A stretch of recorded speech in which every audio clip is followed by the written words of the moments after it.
Good afternoon, everyone. My name is Caitlin Brandt, and I am here to talk to you about the local government perspective on the Canadian Wollastonite project in Seeley's Bay. Here's just a brief overview of what I will be covering today in my session. I will give you a brief profile of us as a stakeholder, including who we are, how we relate to all of you different stakeholders, and what our priorities are for the project, what considerations we're making when moving forward with a project of this size in our community, and our ideal outcome for the mining project. Local government has been described as a local council authority that provides local services, facilities, safety, and infrastructure for communities. Municipal governments were actually created as a part of the provincial government to handle projects and tasks that are better managed on a local level. Some of the responsibilities that we have as a local government that are relevant to this project include planning and development, including land use planning, obtaining building permits and zoning laws, maintenance of small roads, maintaining our fire and police force and managing them, taking care of city recreational areas and public areas such as parks, pools, local hiking paths, enforcing bylaws, including noise and zoning, collecting municipal taxes, and taking care of public utilities where applicable, such as sewer and water. Next, I will talk about some of the relationships that the local government has with the other stakeholders in the Canadian Wollastonite project. The first being the company itself and the owner of the property that the mine will be constructed on.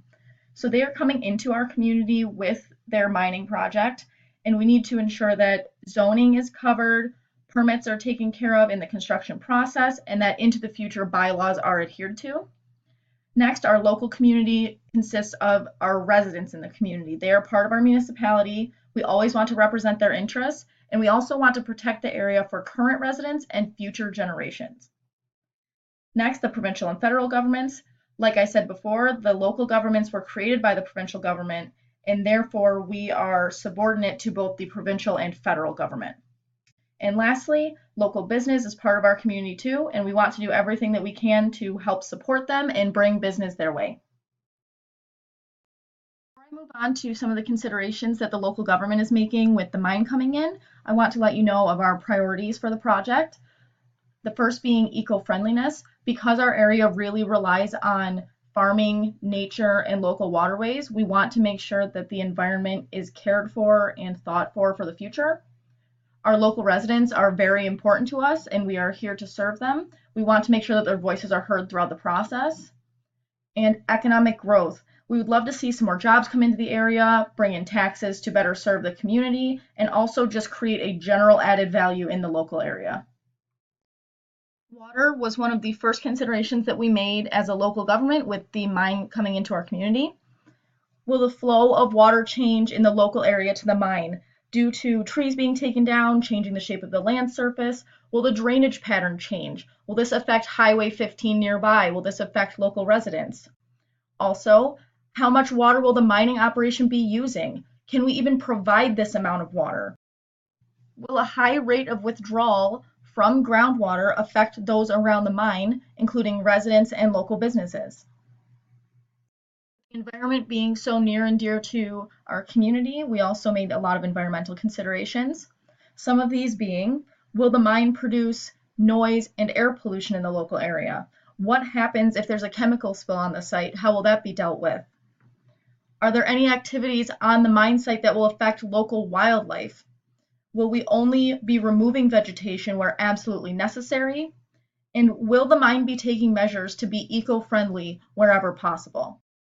Next are our residential considerations. Will noise levels around the mine be managed to a reasonable level? Will traffic increase around the area? And how will the area be secured for safety? How will this affect our residents? Reclamation considerations include, what is the plan for reclamation and what is the timeline? What will the property look like later? And what are the long-term effects of opening a mine in our area? Economic considerations that we have made as a local government include, will labor for the mine be sourced locally, and how many employees will be needed?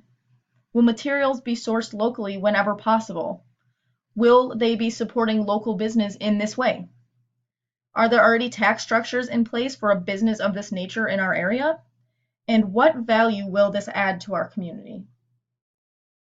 End of the day, as a local government, we would love to see that value is added to our community in the form of jobs, tax revenue, and a new reclaimed public space at the end of the project, and that the impact on the community is minimized. We would like to see that bylaws pertaining to noise are followed, the property is secured for safety, pollution is managed to protect our naturescape, and that bodies of water are protected. This concludes our presentation on local government and the Canadian Wollastonite Project. Here are some of the websites that have been referenced throughout the process. I appreciate you taking the time to hear our perspective. Thank you.